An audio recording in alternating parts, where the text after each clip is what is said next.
attack! Torpedoes! We're under attack! Destroyed an enemy ship. We're hit. The situation is under control. And that is some very useful health and safety advice for you right there. Don't thank me now, you will thank me later. Don't worry. So, hey, welcome back to the channel. And yes, we're taking a look today at battleships, something that I haven't done for a while. Yeah, because this one, and it's actually a black ship, and I usually don't have an habit of reviewing black ship, but I really enjoy this one, the Black Montana. It was on, it was in one of the crates of the last event, but I got this one in a previous event, and I really enjoy it. Let's take a look at why I think that thing is actually very nice indeed. And here we have it, next to the other tier 10 battleships of my choice. Two other black ships, the Black Yamato, the Black Republic, the Montana, the other Americans, and two German ships who also have either 406mm guns, or quite a lot of guns as well. And so the survivability, it's actually, it's just a minor improvement over the Montana, just a bit more HP. You're not going to see any difference, it's pretty average. The maneuverability, the speed is very good, almost 29 knots, and you get the engine accelerator to help with it, so you can actually escape from destroyers when you have to. You saw that in the intro. You get the same guns as the Montana, the same accuracy, which is pretty average, 55% at 13 kilometers. So yeah, the DPM, it's still absolutely excellent. 22,000 damage per minute, only beaten by the Vermont. And to be honest, yes, you do not have the reload of the Montana, the rapid reload one, which was not in... doesn't do that much, to be honest, but you do get a scout plane and a radar, and that's actually very good indeed. Your turret rotation is also increased by a small amount from the Montana, that's always good to have, right? Also something nice, the secondaries range increased from 6 km to 6.3 km, nowhere near the Germans. We already knew that it's the American secondaries, you're not getting anywhere with it, but it's a nice improvement. It very often makes the difference between you able to hit a destroyer or not able to hit a destroyer. No auto secondaries, no torpedoes, and eventually the AA is very American, meaning it's actually best in class at tier 10. And yep, let's take a look at that thing in action in a fairly decent matchmaking for us. CV, 3 battleships, 2 cruisers, and a German mine layer destroyer. And so essentially what we are here with is a Montana that trades a little bit of DPM, the rapid reload, for options. What do I mean by options? You get a scout plane when you have to engage above the terrain, above those islands, or at a simply longer range than what you would ideally love to. You get the radar, and radar 2, that's actually very good for those close encounters with destroyers. So don't be afraid to jump into a cap circle with that thing where there are destroyers. You will be able to spot them, and usually they're not expecting that from you. And you do get the engine accelerator for when you actually have to get somewhere a little bit faster. It's not going to fundamentally turn you into a Formula 1, it's going to increase your speed to something like 33 knots, but that's still very good at tier 10 for a tier 10 battleship. And so essentially you have the mobility to get anywhere you want, you have the radar when you have to fight against those annoying destroyers or cruisers that love to hide in smoke, you've got the engine accelerator when you have to actually chase those cruisers or run away from those destroyers, and you have the scout plane when you cannot see your target or you have to engage at a very long distance. That's going to keep you safe from quite a lot of battleships at tier 10. And so that's why I love that thing. It's a toolbox, it has a tool for every situation, unlike the regular Montana, who is just a damage machine, and that's it. And I've actually chosen a gameplay that will illustrate all those aspects, because yeah, I really enjoy playing that thing. I usually do not play battleships too much, or let me put it this way, I only play fast battleships or battle cruisers, and this is just one of these things. It's actually very good at...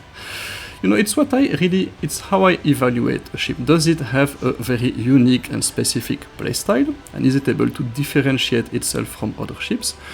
or is it flexible enough to handle every situation? I play solo 90% of the time, and that is what I absolutely value in a ship, that ability to be able to... There you go. That's the mind-laying DD. Up, and at least I know that he's still hiding behind the island, so that's actually quite nice. But yeah, so I really absolutely value the ability of ships to handle a variety of situations, and the Black Montana is certainly capable of doing that. And so yes, that DD already shot a salvo of torpedoes. I mean, I'm going to be a little bit more aggressive. I've loaded HE into my guns. I'm expecting a second salvo of torpedoes to come my way. That's absolutely fine. I'm just turning around. I'm going to take a couple of hits, but that's absolutely okay. And I do have a Colbert on my right. So yeah, that poor DD, I'm afraid that is in a very, very precarious situation. Absolutely no problem for me to follow him and engage him, because I'm super quick, as you can see, 29 knots, absolutely fine. But yeah, that Colbert is certainly going to get the kill on it, because it's a very, very easy target for it at that range. And now we can do what that thing does best, which is flanking, use the mobility, get into impossible positions, and actually have fun, because it's a fun ship to play for that reason.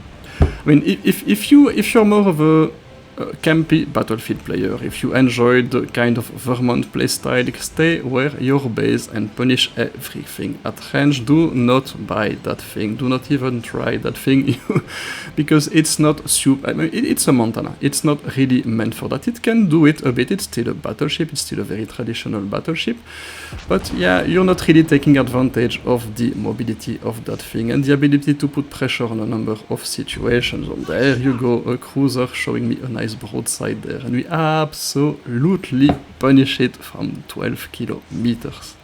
Yes, as you've seen in the stats sheet, you still have to get fairly close to your targets to be dealing a reasonable amount of damage, because it's fairly, in terms of accuracy, it's fairly average. And sure enough, case in point, I think that salvo was actually quite good, but yeah, only one hit this time.